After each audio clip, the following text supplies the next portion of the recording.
В 2017 году Моррис Смит был включен в зал славы UFC как один из пионеров ММА. За свою карьеру в организации он провел 7 боев и выиграл только 4.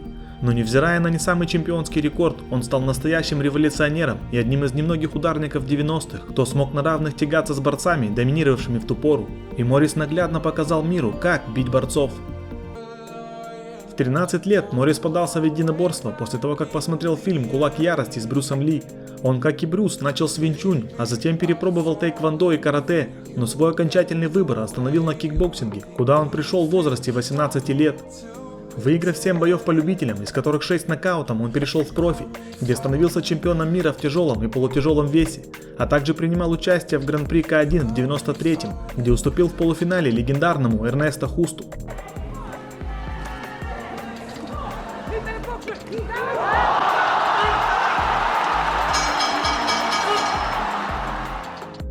В том же 93 году Моррис провел свой первый бой в Панкрайс. Его соперником стал один из основателей организации Минору Сузуки, при этом поединок проходил по правилам кикбоксинга.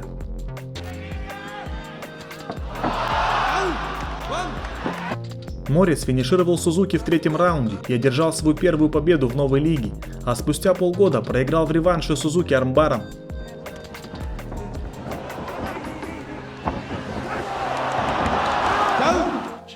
После финиша Такаки Фуки Смит сошелся с одним из самых ярких звезд Панкрайс Кеном Шемроком и проиграл этот бой удушающим через руку.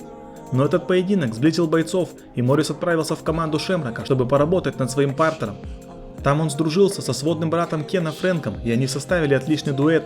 Фрэнк помогал Моррису с грэпплингом, а тот в свою очередь подтянул Шемроку ударку. А спустя время они вместе с Цуёши Косакой, который также бил Смита в Панкрайс, создали свою команду, которую назвали Альянс. Дела у Морриса в Японии не сложились. Он еще дважды проиграл Басу Рутану и с рекордом 3 победы и 6 поражений покинул Панкрайс.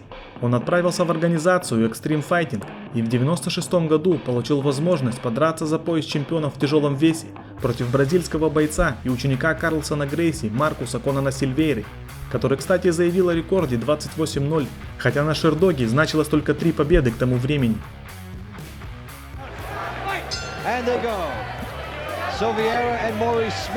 Маркус в начале раунда входит в клинч и всякими способами пытается перевести Смита в партер, и примерно через минуту бойцы оказываются на канвасе.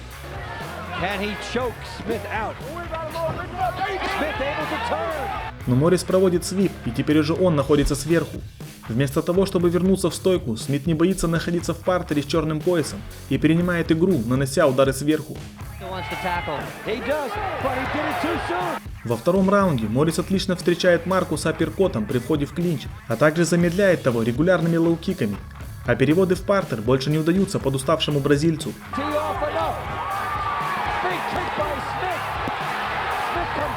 В 3-м раунде рисунок не меняется. Постоянные лоу-кики от Морриса и клинч у сетки от Сильвейры, который не оставляет попыток перевести соперника вниз.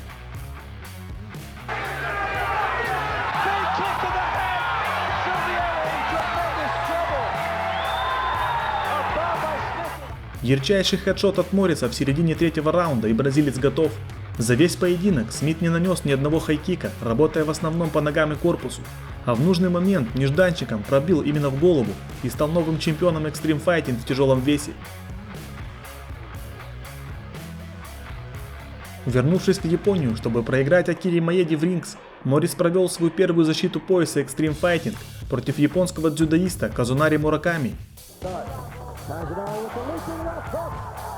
Казунари с гонгом побежал на Морриса и уронил того ударом левой, после чего Смит выиграл позицию и встал на ноги, пробивая по ногам японца в стиле сакурабы.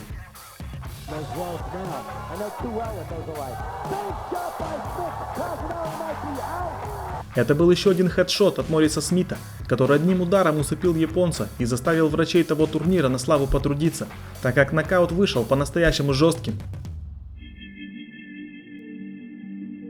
После этого боя Морриса пригласили в UFC, где ему предоставили возможность подраться против первого, непобедимого и пока что единственного чемпиона UFC в тяжелом весе Марка Колмана. Эта битва состоялась на турнире UFC 14, на котором, кстати, ввели правило выходить в клетку в перчатках весом до 6 унций. Моррис выходил на этот бой в статусе настоящего андердога Андердоговича, но невзирая на это провоцировал Марка, заявляя, что не боится его тейкдаунов и ГНП, так как он бьет как девочка и не сможет его нокаутировать лежа на полу.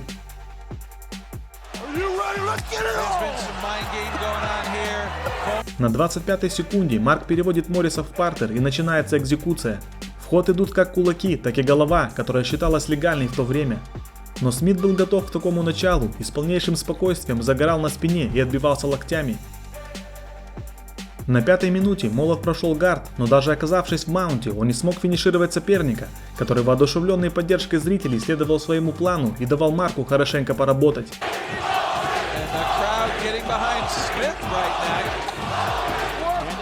На 10-й минуте Смит сумел вскочить на ноги и стало заметно, насколько сильно устал Колман. Он вновь перевел претендента на канвас, но кроме контроля от Марка не было ровным счетом ничего, а Смит, лежа на спине, устроил сопернику настоящую бомбардировку локтями. На 15-й минуте Моррис вновь встал на ноги и начал свою игру. Он зажал уставшего чемпиона у сетки и закидывал лоу-киками, а также взрывался сериями, которые очень не нравились Марку.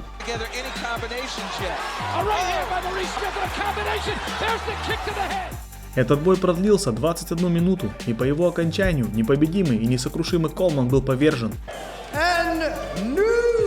Новым чемпионом тяжелого веса стал Моррис Смит, который прервал гегемонию грэпплеров в UFC и наглядно продемонстрировал рабочий геймплан против борцов. А Марк Колман очень болезненно принял это поражение, которое стало первым в его карьере. Он не дрался целый год, за который смог хорошо отдохнуть и сделать операцию на колени. Свою первую защиту Моррис провел на турнире UFC 15 против первого бэтбоя UFC Танка Эббота, который, как и Колман, решил бороть Морриса. Но после 8-минутного удержания чемпиона на канвасе остался с пустым баком, при этом нахватав кучу локтей.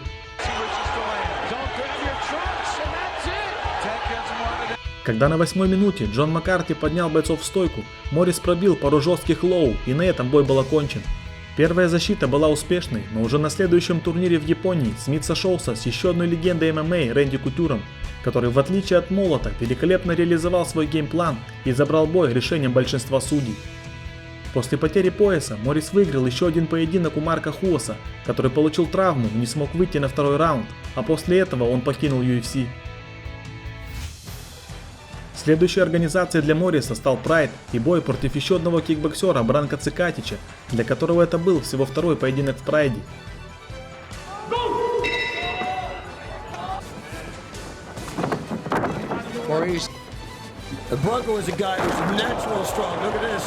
Великолепный бросок от Бранко, и поединок переходит в партер. Правда, Смит очень быстро выиграл позицию и занял сайд-контроль. А на 7-й минуте Моррис провел удушающий прием предплечьем и одержал уверенную победу над хорватом. Но на этом выступления Смита в Прайде окончились, и он отправился далее в организацию World Extreme Fighting, чтобы сойтись в реванше с Маркусом Сильвейрой, которого он бил ранее.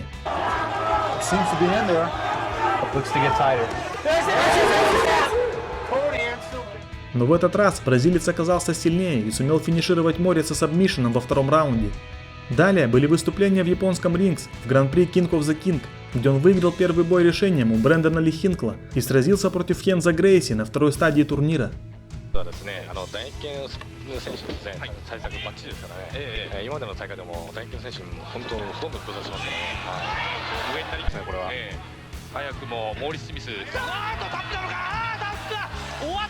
Грейси понадобилось всего 50 секунд, чтобы перевести Морриса в партер и провести прямой армбар, тем самым выбив бывшего чемпиона UFC с турнира.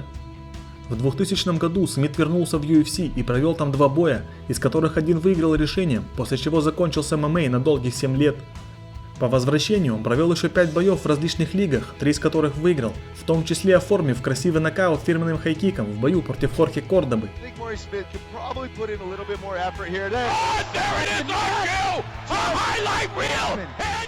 Моррис Смит окончательно завершил карьеру в 2013 году с общим рекордом 14 побед и столько же поражений.